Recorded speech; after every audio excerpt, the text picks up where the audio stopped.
UP की जनता ने तय कर लिया है। माननीय अखिलेश यादव जी आ रहे हैं। समाजवादी पार्टी को लोग जहां भी जा रहे हैं, जिस गली में जा रहे हैं, जिस गांव में जा रहे हैं, वहां के लोग उनका हवा निकाल दे रहे हैं। लेकिन ये अंधभक्त भारतीय जनता पार्टी वाले बस केवल सोनम वांगचुक जी की बातों को दबाने के लिए अनाप शनाप का तर्क देते हैं। न 2022 में न 2027 में, और शायद ही अखिलेश आएंगे अगली पैदाइश में।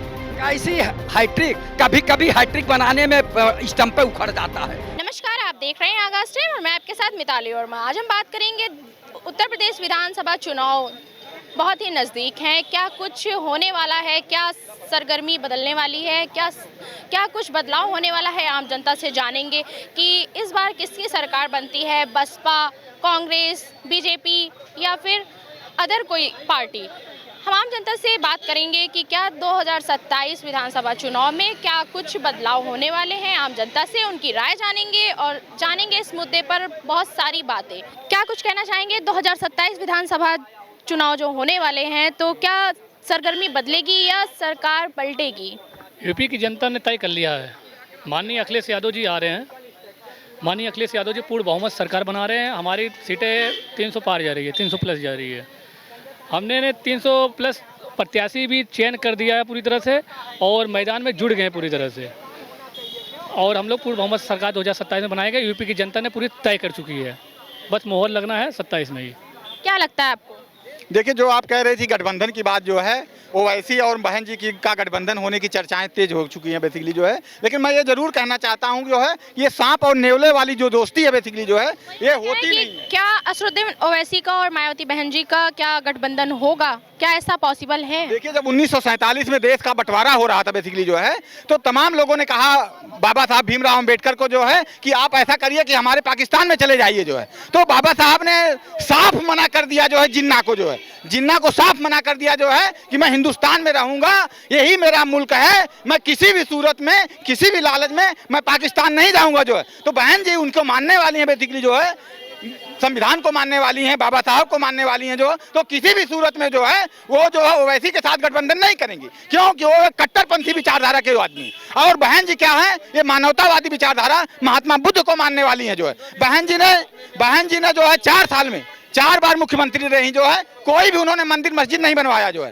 कोई भी मंदिर मस्जिद धर्म की राजनीति तो कभी नहीं करती जो है। और ओवैसी जो है सिर्फ धर्म की राजनीति करते हैं कि मेरे मुसलमान भाइयों, मेरे मुसलमान भाइयों, मेरे मुसलमान भाइयों, जो जिन्ना कह रहे थे जो मुसलमान आज इस देश में जिन्ना के नक्शे कदम पे चलना चाहता है, वो लोग जाना चाह रहे हैं कि नहीं हम लोग तो जाएंगे, हम लोग इनके साथ नहीं रहेंगे जो। और वो मुसलमान जो गए जिन्ना के कहने पे पाकिस्तान जो है, वो लात खाए, घूसा खाए वहां जो है, उसके बाद चल के फिर इधर आए जो है, उसके बाद आए हिंदुस्तान, कहे नहीं हिंदुस्तान ही हमारा घर रहना चाहिए बेसिकली। वहां तो बहुत ज्यादा हमारे साथ तांडव हो रहा जो है। तो वो गलती जो है बहन जी नहीं करेंगी जो है।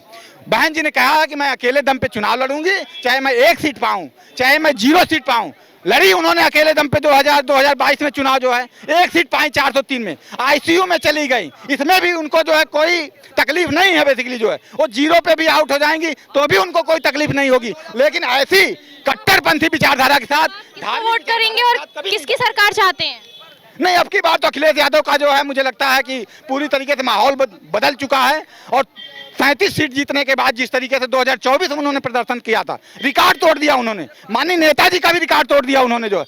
आज उनकी तरफ जो है जनता पूरी लालायित है, पूरी उम्मीद से देख रही है। मैं भी साइकिल चला के अपनी जो है गाजीपुर से लेकर गाजियाबाद तक, ललितपुर से लेकर के यहाँ तक, मैं चारों तरफ घूम के जो है सीटों का जो है सर्वे किया हूँ। तो मुझे लग रहा है कि उसमें 340 से सीटें जो है समाजवादी पार्टी अब की बार जीत के पूर्ण बहुमत बनाती हुई नजर आ रही है। इसमें कहीं कोई दो राय नहीं है। जो क्या कहना चाहेंगे?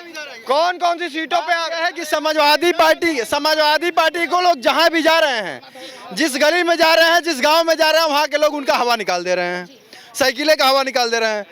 तो क्या लगता है 2027 में जिस तरीके से सरगर्मी मची हुई है, आपस में लोग विवाद कर रहे हैं कि 2027 में अखिलेश यादव आने वाले हैं, फिर से उनकी सरकार बनने वाली है और साइकिल रोडों पे दौड़ने वाली है, तो क्या कहना चाहेंगे? अखिलेश यादव कौन से मुद्दे पे आएंगे ये बताएंगी? उनके लोग बताएंगे कौन से मुद्दे पे आएंगे। लड़कियों के साथ छेड़खानी करवाना, महिला बेटियों का अत्याचार, भू माफियाओं को बढ़ावा देना, गुंडे माफियाओं को बढ़ावा देना। यहीं दारुल सभा पे उनके गुंडे आते थे तो गाड़ी से निकलते थे, इधर एक कट्टा लेके इधर चलते थे। किसी बहन बेटियों को इसी रास्ते में उठा के लेके चले जाते थे। है कोई माई का लाल जो है बिना लाइसेंस का बंदूक यहाँ पर दिखाइए किसी की बहुत बड़ा नेता भी हो तो। Anybody else? क्या कोई यहाँ सपा का सपोर्टर है?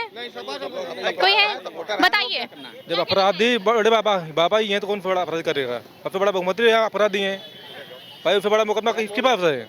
सबसे बड़ा अपराधी वही है आज। सबसे बड़े हम, इनसे बड़े वाले हम। अपराधी सारे उनके साथ में है सारे भाई।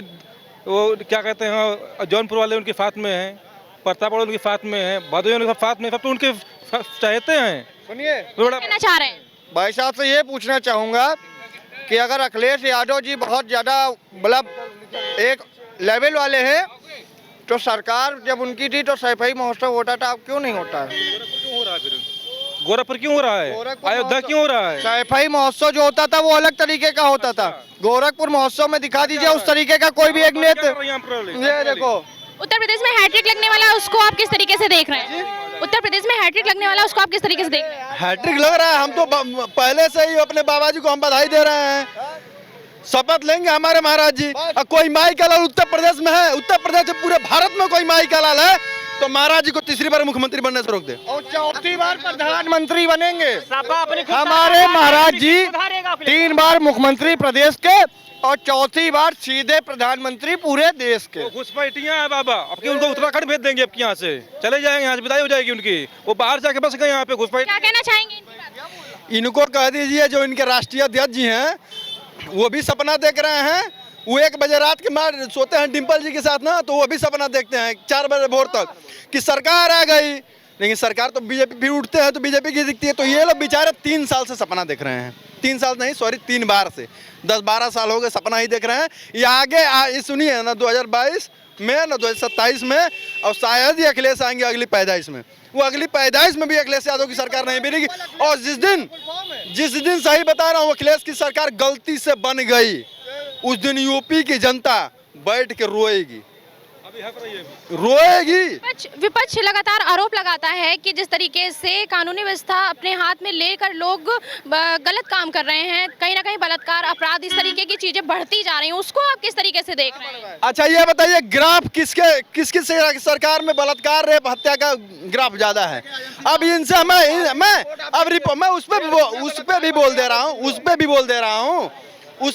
दे रहा हूँ। सुनिए, हमारी सरकार में अगर 10 हत्याएं हुई, गलती से 2-4 बलात्कार हुए तो वो सुनिए हमारी सरकार में रिपोर्टें दर्ज होती हैं, इसलिए रिपोर्ट ज्यादा दिख रहा है। अखिलेश की सरकार में 50 लड़कियों के बलात्कार करेंगे, जाके लिखवा दे किसी का हिम्मत हो। पुलिस वाले लिखते ही नहीं थे क्योंकि सपा के सब गुंडे थे, पुलिस वाले भी सपा के चमचे थे, रिपोर्ट मुकदमा लिखते ही नहीं थे, तो रिपोर्ट किसका ज्यादा आएगा? क्या कहना चाहेंगे? कुलदीप सिंह सेंगर के मामले में कहाँ रिपोर्ट लिखी? वो पीड़िता आप ही के पार्टी के थे, आप उसका चाचा मारा गया, कुलदीप सेंगर इन्हीं के पार्टी के थे, इनसे पूछिए। आज जो रेपिस्ट जो जेल के अंदर इसी सरकार ने किया, बेसिकली जो है कहाँ रिपोर्ट लिखी गई थी उसकी बेचारी की जो है, उसके बाद भी जो है वो बेचारी लड़ती रही। भूफड़ कहाँ थे? ब्रिज भूफड़ कहाँ थे? कौन पार्टी में थे? कौन पार्टी थे? ब्रिज भूफड़ गोंडा वाले कहाँ थे? वो कौन पार्टी में थे? वो कौन सी पार्टी में थे? वो बलात्कारी थे, बलात्कारी थे। इनसे इनका कैमरा चलिए। ब्रिजभूषण शरण सिंह को बलात्कारी कर रहे हैं। ये ब्रिजभूषण शरण सिंह भी बहुत अच्छे जो नेता हैं, उनको ये बलात्कारी कर रहे हैं। ये पार्टी ने ब्रिजभूषण शरण सिंह को 2 बार सांसद बनाया, कई 2 बार समाजवादी पार्टी ने ब्रिजभूषण शरण सिंह को सांसद बनाया, कुलदीप सेंगर को 2 बार समाजवादी ने विधायक बनाया। ये वो समाजवादी का चरित्र चेहरा है। तब नहीं भागे थे ब्रिजभूषण शरण सिंह, जब सपा में थे तब नहीं भागे जो है, लेकिन जब भाजपा में चले गए तो वो बाहर नहीं थे। जब ब्रिजभूषण शरण सिंह सपा में थे और ये जो है अब ब्रिजभूषण शरण सिंह खराब हो गए। अरे ब्रिजभूषण शरण सिंह एक तब के लहू से निकले हैं, 8-9 बार सांसद रहे हैं और जो है गरीब संविधान को और इंसानियत को बड़ा मानते हैं, अपने बाहुबल को कुछ नहीं मानते हैं, गरीब को गले लगाते हैं। मेरे भी संबंध है, छत्री नहीं है, वो एक आवाम गरीब है, हैं और गरीबों के दिल से और दुख दर्द से ब्रिजभूषण शरण सिंह जुड़े रहते हैं। तो आज जब तक कुलदीप सेंगर और ब्रिजभूषण शरण सिंह समाजवादी में रहे तो बड़े अच्छे रहे, भाजपा में चले गए तो सत्ता खराब हो गए। ये वो चरित्र चेहरा समाजवादी। तमाम लोग हमारे साथ बात करने के लिए मौजूद हैं। हम जनता के बीच हैं और हम जनता से उनकी राय जानेंगे कि 2027 विधानसभा चुनाव में जिस तरीके से सरगर्मी बदली हुई है, जनता से जानने की कोशिश करेंगे कि जनता आखिर किसको सपोर्ट कर रही है। क्या कहना चाहेंगे? जनता समाजवादी पार्टी को सपोर्ट कर रही है, क्योंकि भारतीय जनता पार्टी की सरकार को 10 साल जनता ने देख लिया। ये अन्यायी, अत्याचारी, भ्रष्टाचारी सरकार, यहाँ तक कि राम मंदिर में चोरी करवा रही है और आरएसएस और विश्व हिंदू परिषद के लोग चोरी कर रहे हैं। तो जनता ऊब गई है। किसान परेशान, नौजवान परेशान, छात्र परेशान, बेरोजगार परेशान, ऊपर से आपने भी कहा कि किसान परेशान और हमारे जो स्टूडेंट्स हैं वो भी परेशान। तो जिस तरीके से सोनम वांगचू स्टूडेंट्स के हक में वहाँ पर बैठे हुए हैं अनशन पे, तो उसको आप किस तरीके से देख रहे हैं? जिस तरह से उनका वजन घटता जा रहा है और वो छात्रों के हित में बैठे हुए, नीट पेपर लीक को लेकर धर्मेंद्र प्रधान का जो इस्तीफा है उसकी मांग कर रहे हैं। ये अन्यायी, अत्याचारी, औरंगजेबी सरकार, भारतीय जनता पार्टी की सरकार आदरणीय सोनम वांगचुक जी की बात क्यों सुन रही है? सुन रही है क्या? आप ये बताइए। सोनम वांगचुक जी हम लोगों के बच्चों के लिए, भारत के भविष्य के लिए, छात्रों के लिए और सभी के लिए, सभी छात्रों के लिए, कोई जाति एक के लिए नहीं, वो अपने बेटे के लिए नहीं धरने पे बैठे हैं। जो ये नौजवान पीढ़ी है जो MA, MSc, MCom, PhD, DLitt, IIT, BTech, MTech, D pharma, B pharma, M pharma, ITI, polytechnic, BEd, BTC, NET, JRF, LLB, LLM, PhD करके जो बच्चे बेरोजगारी का दंश झेल रहे हैं और परीक्षा देते हैं, पेपर आउट हो जाता है। ये राम राज्य में और काल की सरकार में, भारतीय जनता पार्टी की सरकार में तो कह रहे कि जिम्मेदारी तो कोई ले। उनका काम मांगना है, वो मांग कर रहे हैं कि जिम्मेदारी तो कोई ले। क्यों नहीं लेते हैं ये भारतीय जनता पार्टी की सरकार वाले मंत्री? लेकिन ये अंधभक्त भारतीय जनता पार्टी वाले बस केवल सोनम वांगचुक जी की बातों को दबाने के लिए अनाप शनाप का तर्क देते हैं। सच्चाई यह है कि सोनम वांगचुक जी विद्वान आदमी है, वैज्ञानिक किस्म के आदमी है। वो जहां बर्फ पड़ती है लद्दाख वगैरह में, वहां सेना के लिए ऐसा टेंट बनाए कि वहां जो है कितनी भी बर्फ पड़े लेकिन उस टेंट के अंदर गर्मी महसूस होती है। तो वैज्ञानिक हैं और जो वैज्ञानिक आदमी होता है वो दिल से बहुत नर्म होता है। वो देख रहे हैं कि नौजवान पीढ़ी बर्बाद हो रही है। जब परीक्षा कोई आउट होता है पेपर तो 22-22 लाख बच्चे जो परेशान होते हैं। एक दो बच्चा नहीं और हर जाति के बच्चे हैं, उसमें जात की नहीं, पार्टी का नहीं है। लेकिन ये अंधभक्त किस तरह की बात करते हैं कि वो सोनम वांगचुक जी के कह रहे हैं किस पार्टी से है, कौन पार्टी है, तो कांग्रेस पार्टी है। अरे जो जायज मांग है किसी भी मंच से मांगी जा सकती है, वो आ गए हैं। तो आपको क्या लगता है 2027 में कुछ सत्ता परिवर्तन होगा? बहुत ज़्यादा, बहुत दूरदृष्टि से अगर आप देखेंगे पत्रकार महोदय, गांव-गांव जाइए ना। जिस किसान जो गेहूं चावल बेच के, गन्ना बेच के, भेली बेच के, गुड़ बेच के अपने बच्चे को पढ़ाने के लिए इलाहाबाद और दिल्ली में मुखर्जी नगर कहीं है वहां भेजते हैं तैयारी करने के लिए, बनारस में भेजते हैं, लखनऊ में भेजते हैं, कानपुर में भेजते हैं, कोटा भेजते हैं। और जब परीक्षा होती है, जब पेपर आउट हो जाता है, लीक हो जाता है, वो आहत हो जाते हैं। बच्चा भी जो नीट की परीक्षा आउट हुआ, कम से कम 2500 बच्चे आत्महत्या कर लिए। आप बताइए, डिप्रेशन में चले गए और तमाम बच्चे दोबारा परीक्षा नहीं दे पाए। कौन जिम्मेदार है? ये भारतीय जनता पार्टी की सरकार क्यों नहीं जिम्मेदारी लेती है? ये रामराज की सरकार है। अब बताइए दिल्ली में कितने दूर पे हैं सोनम वांगचुक जी जो अनशन पे बैठे हैं 17 दिन से। उनका वजन घट रहा है, उनकी सारी शरीर की स्थितियां खराब होती जा रही हैं। प्रधानमंत्री दिल्ली में रहते हैं, गृह मंत्री दिल्ली में रहते हैं, रक्षा मंत्री दिल्ली में रहते हैं। इन लोगों को फुर्सत नहीं है कि जाए 2 मिनट के लिए बात करें कि आपकी बात मानी जाएगी, जायज मांग है, हम उस पर विचार करेंगे, गहन विचार करके जो है आपकी मांग जो है मानी जाएगी। ये नहीं कहने जा रहे हैं। ये आपको बता दें, अंग्रेजों से भी क्रूर हो गई है भारतीय जनता पार्टी की सरकार और नेता। बताइए, महात्मा गांधी जी अनशन पे बैठते थे, सत्याग्रह पे बैठते थे, तो अंग्रेज की रूह कांप जाती थी। अवज्ञा आंदोलन करते थे महात्मा गांधी जी। बताइए, और ये इस सरकार में अपने देश का नागरिक, अपनी सरकार और सुनने के लिए तैयार नहीं है। वो गरीब के बेटे हैं, प्रधान सेवक जी बैठे हुए हैं, आदरणीय नरेंद्र मोदी जी, उनके कानों तक जो है जू नहीं रेंग रहा है कि एक व्यक्ति देश के नौजवानों के लिए, छात्रों के लिए अनशन पे बैठा है और उनकी बात जाके सुनना चाहिए ना।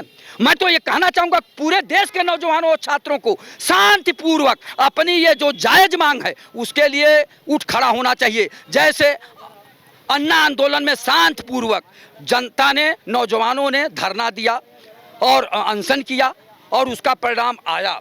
उत्तर प्रदेश में हैट्रिक लगने वाला, उसको आप किस तरीके से देख रहे हैं, कितना सहमत है इस बात? कैसी हैट्रिक? कभी कभी हैट्रिक बनाने में स्टंप पे उखड़ जाता है, बड़े बड़े हैट्रिक बनाने आए। अरे यार आप सोच लीजिए, जो अंग्रेजों को लोग भगा दिए तो भारतीय जनता पार्टी अत्याचारी अन्यायी सरकार को भगाने में कई मिनट लगेगा। जो छात्रों की बात नहीं सुन रहा, नौजवानों की बात नहीं सुन रहा, किसानों की बात नहीं सुन रहा, बेरोजगारों की बात नहीं सुन रहा और महंगाई और भ्रष्टाचार से और जनता त्रस्त है, तो ये कब तक सहन करेगी? सहन करने की एक सीमा होती है, एक लिमिट होती है। अब सहन से ऊपर बात चली गई है, अब जनता भारतीय जनता पार्टी को उखाड़ फेंकेगी। क्या कहना चाहेंगे? देखिए, सपने देखने में किसी को कोई रोक नहीं है। सपने देखें जो है, सपनों में चाहे हवाई जहाज़ पे उड़ें और चाहे जो है ट्रेन से जाएं, चाहे जिस चीज़ से जाएं, सपने स्वतंत्र हैं सपने देखने के लिए। लेकिन वास्तव में अगर ये स्वयं से प्रश्न करें जो है कि जब हमारी सरकार थी तो हमने युवाओं के लिए क्या किया, महिलाओं के लिए क्या किया, बुजुर्गों के लिए क्या किया, बच्चों के लिए क्या किया। ये वास्तव में जब हृदय से आवाज़ सुनेंगे ना तो इन्होंने सोचा कि आप पाप किए हो। वो महिलाएं जो है, जो गरीबी के कारण जो है गर्भावस्था में जो है हॉस्पिटल में नहीं जा पाती थी, आज उनको 5,000 रुपये मिल रहा है। वो महिलाएं जो शाम होने का इंतज़ार करती थी कि शाम हो तो हम जो है अपने फ्रेश होने के लिए जाएं जो है खेतों में, जो है आज उनको टॉयलेट मिला है। उस मुद्दे को इन्होंने नहीं देखा। उन गरीब लोगों को जो है जिनके आंखों में आंसू शाम को रात में आ जाता था, जब वो खाने बैठते थे, लाइट नहीं होती थी और उनके थाली में खाने के लिए चीज़ें नहीं हुआ करती थी, उनको जब राशन मिला तब उनको जो है पता चला जो है कि हमारे लिए भी कोई है, तब इनको चिंता नहीं हुई। और उन युवाओं को, वो पढ़े लिखे व्यक्तियों को जो पढ़ लिख के अपने ढेबरी गाँव में होती, ढेबरी दिया जिसको कहते हैं, मिट्टी के तेल से जलता था, उसके नीचे बैठ के पढ़ते थे जो है, या लाइट कहीं थोड़ी बहुत रहती थी उजाले में बैठ के पढ़ते थे और इतनी मेहनत करते थे कि वो किसी भी परीक्षा को क्रैक कर सकते थे। लेकिन झोला लेके टहलने वाले लिस्ट में उनका नाम नहीं आने देते थे। आपकी नज़र में अगले मुख्यमंत्री कौन होंगे? तो यही मैं बता रहा हूँ कि 2017 के बाद ऐसी सरकार आई जिसने युवाओं की भी चिंता की, महिलाओं की भी चिंता की, बुजुर्गों की भी चिंता की, और अभी जो है इन सब को जो है ये इस आश्वासन के साथ इनके साथ जुड़े हुए हैं कि जो लक्ष्य देश ने तय किया है, आप उस लक्ष्य के साथ हमारे साथ खड़े रहिए। आपका भी भविष्य सुधरेगा, देश का भी भविष्य सुधरेगा और समाज का भी भविष्य सुधरेगा। आप गलत भय भ्रम लालच वाली सरकार से दूर रहिए जो है, जिसकी न नीति है, न नीयत है, न नेतृत्व है। ऐसे लोगों के बहकावे में ना आइए, आप सही रास्ता चुनिए और सही व्यक्ति के साथ, सही सरकार के साथ में खड़े रहिए जो है, और देश और समाज को आगे बढ़ाइए। आइए, आप गोल्ड मेडलिस्ट पाएंगे, भाजपा से घबराइए मत। बोलो बेटा, क्या कहना चाहेंगे? विधानसभा चुनाव 2027 जिस तरीके से सरगर्मी देखने को मिल रही है, आपसी विवाद देखने को मिल रहा है, सपा एक तरफ, बसपा एक तरफ, कहीं ना कहीं बीजेपी एक तरफ और कांग्रेस एक तरफ, तो क्या आपको लगता है कि 2027 में कुछ सत्ता परिवर्तन होंगे? देखिए, हमारी आप राय माने। अब आपके पत्र जो है प्रेस के माध्यम से मैं आपको कहना चाहूँगा कि जिस ढंग से जिंदा कौमें 5 साल इंतज़ार नहीं करती, उसी ढंग से हमारे देश को चाहिए कि हर साल 5 साल से सत्ता परिवर्तन होना चाहिए।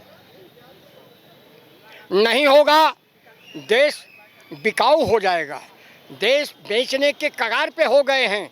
आप बताओ, पहली बार बंगाल में चुनाव जब लड़ने गए थे तब झाल मूली नहीं खाए थे ना। हमारे यहाँ लैया चना मूंगफली का दाना खाते हैं, वहाँ लैया चना मूंगफली के दाने को झाल मूली कहते हैं। 2 बार तो नहीं खाए, इस बार झाल मूली झाल मूली झाल मूली। अरे ऐसी झाल मूली प्रसिद्ध हो गई कि सब झाल मूली में घुस गए। झाल मूली कहाँ गया, अब उसकी चर्चा भी खत्म हो गई। आप देखो, बता दूं बेटा कि बर्बाद गुलिस्ता करने को बस एक ही उल्लू काफ़ी है। बर्बाद गुलिस्ता करने को बस एक ही उल्लू काफ़ी है, जहाँ हर साग उल्लू बैठे हैं। हमारे देश का प्रधानमंत्री कहता है भाइयों बहनों, भाइयों बहनों, भाइयों बहनों, और करता क्या है? काटो मारो ले जाओ, उठा ले गए 250 ग्राम, काटो मारो ले जाओ। हमारे देश का ये संविधान है, हैं? कहाँ गया? कौन ले गया हमारे देश को? क्या बंगाली ले गए, या पुर्तगाली ले गए, या ऑस्ट्रेलियाई ले गए, या इंग्लैंड ले गए, या कोई और ले गया? एक ही आदमी ले गया। हाँ, नाम बता सकते हैं? हमारे प्रधानमंत्री को एक ही आदमी ले गया, वो पागल है कहीं का, वो ट्रम्प। 100% कहता है टैरिफ लगाऊंगा भारत को। कौन कहता है? ट्रम्प। ट्रम्प नहीं, ट्रम्प उसका नाम है। जैसे हमारे देश का प्रधानमंत्री मोदी नहीं खोदी है, उसी ढंग से ट्रम्प नहीं, ट्रम्प है। क्या कहना चाहेंगे? कोई बीजेपी सपोर्टर है, इनकी बात का कोई जवाब दे सकते हैं? कोई है जो इनकी बात का जवाब दे सकता है? हम समाजवादी के सपोर्टर। जी बताइए। देखिए, भारतीय जनता पार्टी का नाम, अभी दादा ने आरोप लगाया कि वो मोदी नहीं खोदी है, तो उसकी बात से आप कितना सहमत हैं उनकी बात से, और उसको आप किस तरीके से देख रहे हैं? आप क्या कहना चाहेंगे और किसके सपोर्टर है? 2027 विधानसभा जो चुनाव होने वाले हैं, बिल्कुल इतना दावे से कैसे? क्योंकि चंदा चोर जो भगवान को नहीं छोड़ सकते, वो किसे छोड़ेंगे? ये तो चंदा चोर हैं। और जहां तक ये है, भारतीय जनता पार्टी का नया नाम निकला है चंदा चोर। अभी तक कॉन्फिडेंटली कैसे कह सकते हैं कि 2027 में एक बार फिर सपा आने वाली है? जनता बोल रही है। वो जनता तो बोल रही है कि बीजेपी भी आने वाली है। बीजेपी तो गई, पहले यूपी से जा रही है, फिर दिल्ली से जाएगी। और जो भाई साहब ने कहा है वो 100 में 100% सही कहा है। ये खो दिया पूरे देश को, सारे विभाग बेच दिए, बच्चों को पढ़ा लिखा के क्या करेंगे हम? एक बनवा मजदूर बनेंगे? हैं, सारा विभाग बेच दिए। क्या कहना चाहेंगे? सवाल क्या मैम? क्योंकि सवाल आप देख रहे हैं कि उलझा कुछ नहीं है। 2000 विधानसभा चुनाव होने वाले हैं और सब अपनी अपनी पार्टी को सपोर्ट कर रहे हैं, तो आप भी कुछ अपनी राय दीजिए कि आप किसको सपोर्ट कर रहे हैं। और जैसे कि सोनम वांगचुक बैठे हुए हैं धरने पर, अनशन पर, बिना कुछ खाए पिए, आए दिन पेपर लीक के मुद्दे उठते रहते हैं। तो 2027 में क्या कुछ अहम मुद्दे रहेंगे चुनाव को लेकर? सबसे पहले मैं सोनम जी पे ही बोल दूं, आपके चैनल पर हाथ जोड़ के सोनम वांगचुक जी आपसे गुजारिश है, आप अपना अनशन समाप्त करें, क्योंकि आपके लिए, आपका जीवित रहना युवाओं के लिए बहुत ज़रूरी है।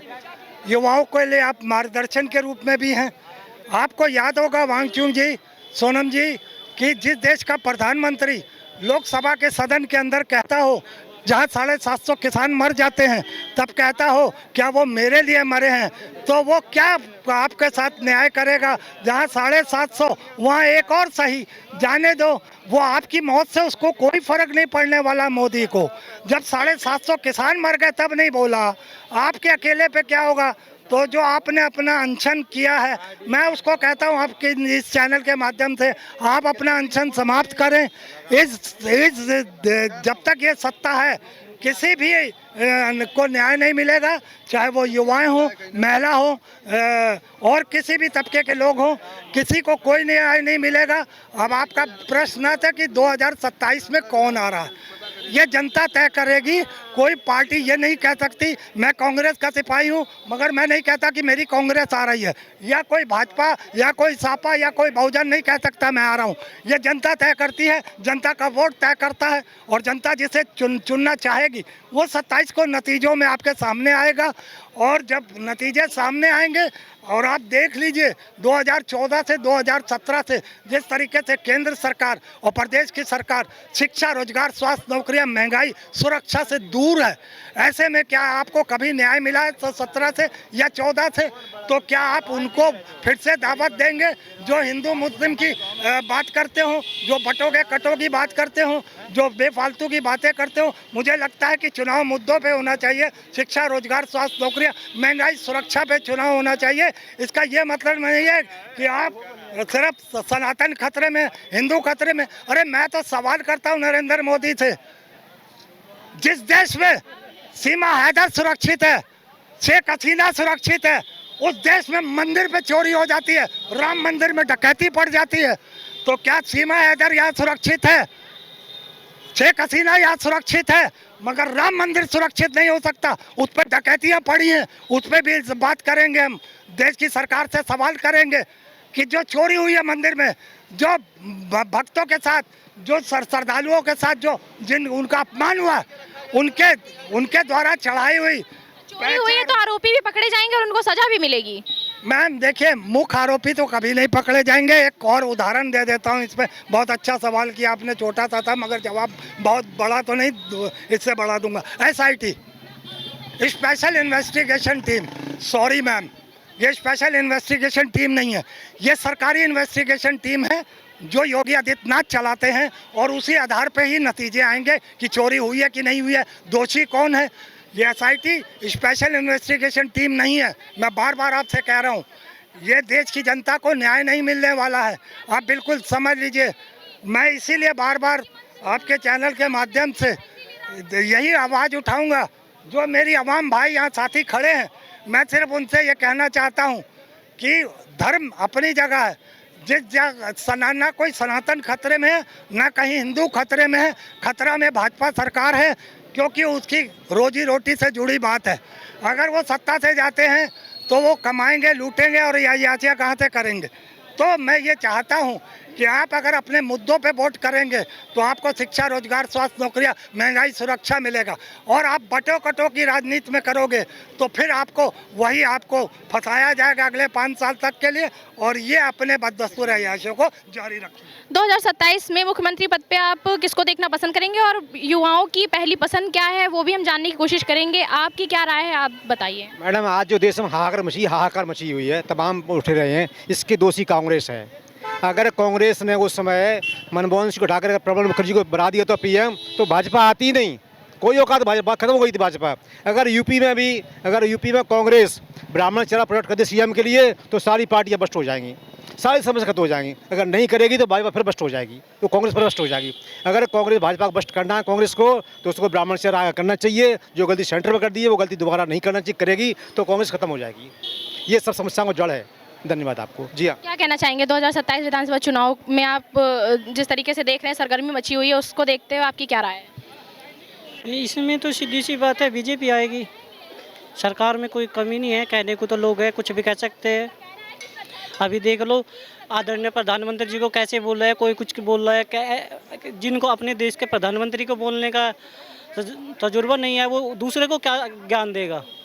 क्या कुछ कहना चाहेंगे जिस तरीके से 2027 विधानसभा चुनाव, आगामी चुनाव बहुत नज़दीक है, उसको लेकर सरगर्मी है चारों तरफ, अपनी अपनी राय हर कोई दे रहा है कि 2027 में एक बार फिर बीजेपी की सरकार बनने वाली है। कहीं सपा के जो समर्थक हैं वो भी कह रहे हैं कि इस बार 2027 में साइकिल रोडों पर दौड़ेगी।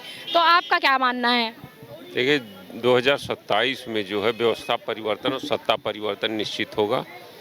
मोदी और योगी की सरकार जो डबल इंजन की सरकार है, लुटेरों की सरकार बन चुकी। जिस तरह से इन्होंने राम मंदिर को लूटा, नीट परीक्षाएं लीक हुई, अब तक 90 परीक्षाएं लीक हो चुकी हैं, और सोनम वांगचुक जिस तरह से धरने पे बैठे हैं, इसी तरह 2011-12 में होकर वो इतनी बड़ी एक तरीके से तपस्या कर रहे हैं। ये स्वस्थ लोकतंत्र की एक निष्ठावान परंपरा है। इसके पहले अन्ना हजारे ने भी किया था, लेकिन उनका 11 दिन में अनशन मनमोहन सिंह सरकार ने तुड़वा दिया था। गांधी ने भी किया। हाँ, महात्मा गांधी जी ने भी किया। ये जो है स्वस्थ लोकतंत्र में एक अच्छी बात है, ये अनशन होना चाहिए, धरना प्रदर्शन। लेकिन सरकार जो गूंगी थी वो बहरी और अंधी भी बन चुकी है, क्योंकि न उससे दिखाई दे रहा है, न बोलने के लिए तो कुछ भी तैयार नहीं थी, न उससे सुनाई दे रहा है, न दिखाई दे रहा है कि उनका अनशन तुड़वाने का कोई प्रयास किया जाए। क्यों कि सोनम वांगचुक इस देश की एक धरोहर हैं, वो एक वैज्ञानिक हैं, एक साइंटिस्ट हैं, वो धरोहर हैं, तो उनके प्राण तो बचाने ही चाहिए कि उनके साथ कोई अनहोनी घटना न घट जाए। इसके लिए सरकार को जो है प्रयास करना चाहिए और तुरंत उनका अनशन तोड़वाना चाहिए। 2027 की रह गई सुप्रीम कोर्ट में बात भी रखी जाएगी और कल सुनवाई भी है सुप्रीम कोर्ट में, इसी मुद्दे पर बात भी होने वाली है, तो ये तो अलग बात हो गई। पर जिस तरीके से देखा जा रहा है आपसी सरगर्मी है लोगों में उस 2027 के चुनाव को लेके, तो मुख्यमंत्री पद पर कौन आने वाला है, कुछ आप बता सकते हैं? 2027 में अभी तो नहीं कह सकता, लेकिन ये जरूर है कि जनता ने परिवर्तन का मन बना लिया है, परिवर्तन होकर रहेगा। यहाँ से योगी की विदाई होगी और वहाँ से उसके बाद मोदी की विदाई होगी, सत्ता परिवर्तन होकर रहेगा।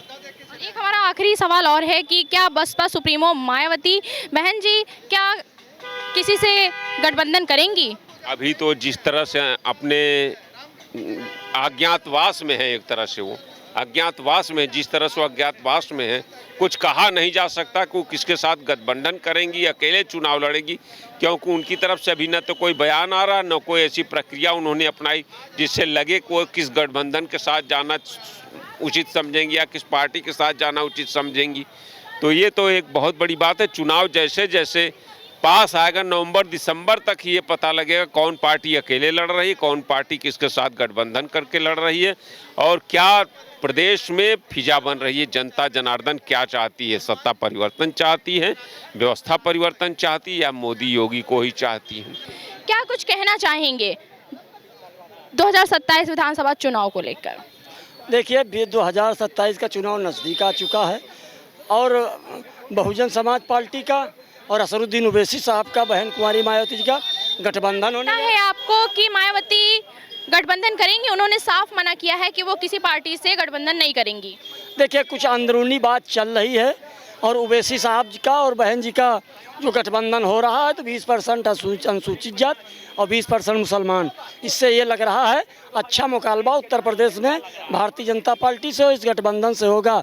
रहा सवाल समाजवादी पार्टी और कांग्रेस आरक्षण संविधान के नाम पर 37 सीटें तो लेके आई, बाकी जो है अब आरक्षण से जनता के रोड पर नहीं उतरी।